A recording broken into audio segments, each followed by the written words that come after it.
ಏನ್ ಕೇಶವ? ನೀವೊಂದು ವ್ರತ ಮಾಡಬೇಕು. ನದಿ ತೀರದಲ್ಲಿ ಸ್ನಾನ ಮಾಡಿ ಪೂಜೆ ಮಾಡಬೇಕು. ಯಾಕೆ? ಅಂದ್ರೆ ಮದ್ವೆ ನಿಂತೋಯ್ತಲ್ವಾ ಸರ್, ದೋಷ ಏನೋ ಇದೆಯಂತೆ. ಪೂಜೆ ಮಾಡಿದ್ರೆ ಅದು ದೂರ ಆಗತ್ತೆ, ಅದಕ್ಕೆ ಅಂತ. ಒಂದ್ ನಿಮಿಷ ಇರು.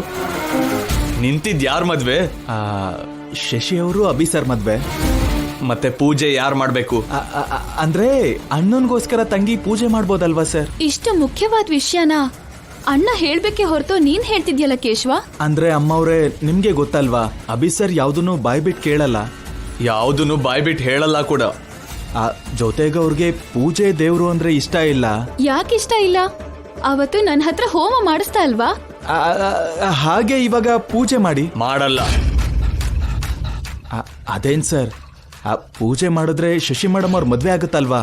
ಈ ಮದ್ವೆ ನಡೆಯೋ ಅಗತ್ಯ ಕೂಡ ಇಲ್ಲ. ಹಾಗ್ಯಾಕಂತೀರಾ ಸರ್? ಅದಕ್ಕೆ ಅಲ್ವಾ ನೀವು ಇಲ್ಲಿಗೆ ಬಂದಿರೋದು? ಅದಕ್ಕೆ ಬಂದೆ.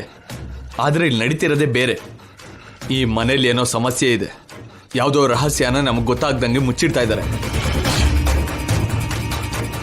ಅದೇನು ಅಂತ ನಮ್ಗೆ ಹೇಳ್ಬೇಕು. ಹಾಗೇನು ಇಲ್ಲ ಸರ್. ಇದೆ ಕೇಶವ, ಏನೋ ಇದೆ. ಅದು ನಿನಗ್ ಕೂಡ ಗೊತ್ತಿರೋ ಹಾಗಿದೆ. ನನಗೇನು ಗೊತ್ತಿಲ್ಲ ಅಮ್ಮವ್ರೆ. ಮತ್ತೆ ನಮ್ಮನ್ನ ಈ ಮನೆಗ್ ಬರ್ಬಾರ್ದು ಅಂತ ಯಾಕೆ ತಡಿಬೇಕು? ಅಂದ್ರೆ ಸರ್ ಕೋಪದಲ್ಲಿದ್ದಾರೆ, ಅಭಿ ಸರ್ ಜೊತೆ ಜಗಳ ಆಗುತ್ತೇನೋ ಅಂತ. ಇದೆಲ್ಲ ಅಲ್ಲ ಕೇಶವ. ನಿಮ್ ಸರ್ರಲ್ಲಿ ಕೆಳಗಡೆ ಇದ್ದಾರೆ ಸರ್. ಅವನ್ನ ಬರೋದಕ್ಕೆ ಹೇಳು.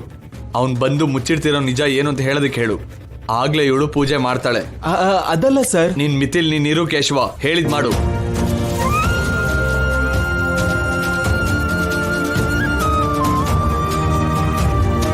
ಅವ್ರ ಮಾತೆ ನನ್ ಮಾತು ಕೇಶವ. ನಿಜ ಏನು ಅಂತ ನಮಗ್ ಗೊತ್ತಾಗ್ಬೇಕು. ಆಗ ನೀವ್ ಏನ್ ಮಾಡು ಅಂದ್ರೂ ನಾವ್ ಮಾಡ್ತೀವಿ. ಕೇಳಿಸ್ಕೊಂಡೆ ಅಲ್ವಾ? ಹೋಗಿ ನಿಮ್ ಸರ್ ಹತ್ರ ಹೇಳು.